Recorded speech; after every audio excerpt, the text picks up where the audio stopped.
Yeah, welcome back. This is the eighth video of the series Learning Excel from Scratch to Pro. Now, let's see how to use Hlookup. Hlookup is used also just like VLOOKUP to look up value from a table, especially when the table is large. Instead of scrolling through the table looking for the value, you can use formula Hlookup to fetch the data you are looking for. For example, let's say in this case where we have items, you can say item 1. This could be a real item that you are selling.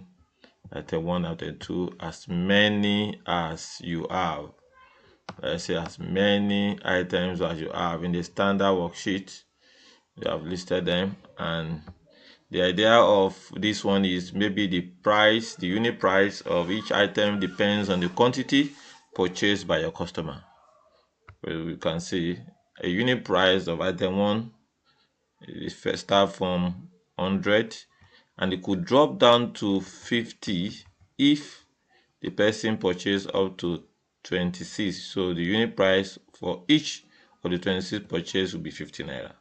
Now imagine how you memorize this unit price for different quantity. So Hlookup will come into play. All you need to do is, this is your standard table. This is your standard table. But you want to create something outside for you to make it easy for you. Maybe you put item. Maybe the customer wants to buy item 2 quantity. Maybe the customer wants to buy 10 of item 2. I want to know the unit price if the person is buying 10.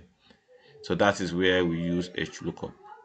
So all you need to do is select the whole range, apply, create from selection as we have already learned. Click OK. Yes, replace.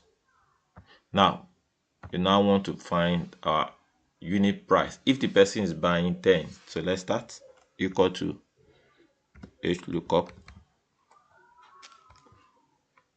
What am I looking? I'm looking for item 2, comma.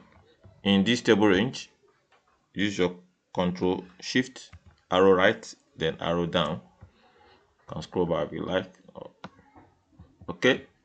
What's the quantity the person is buying? What's the quantity? Buying 10. But add +1 to avoid error. Now the next is false, that is return exact match. False. Close this. Let's see. Okay, it says okay, if the person is buying item 2 and is buying 10 quantity of item 2, unit price will be 240 for one. Let's see. You can see. Okay, let's change the value. Let's say 5. Is buying 5. 245. Let's see. You can see 245. Let's say it's buying up to 20. So all you need to do is to just change your quantity if your formula is already there. Okay, unit price for 20 each will cost 190. Let's go and find out 20 unit item 2, 20. You can see. Now let's change the item to other item. Let's say item 3, for example. Buying 20 of item 3, unit price 160. Let's go and see. Item 3, 20, 165. You see. So look at the formula again. Hlookup. The value you are looking for, which is in G8, and the range of the table starting from the heading down to the last record. The quantity the person is buying, but add 1. If you do not add 1, if the person is buying 1, look at what will happen. Let's see if it's correct. Item 3, 1. Of course, it's correct here. Let's change to other items and see. Let's say item 1. Okay, still correct.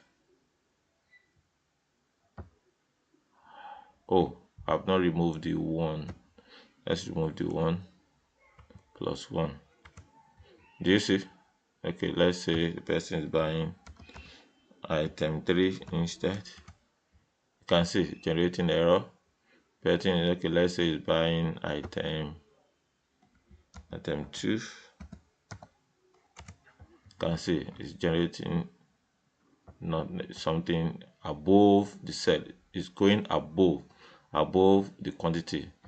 That is why when the person is buying one, if you do not include this +1 to give error. So let's add our +1 again. So item 2 is buying one is 250. I hope this is informative. See you in the next class.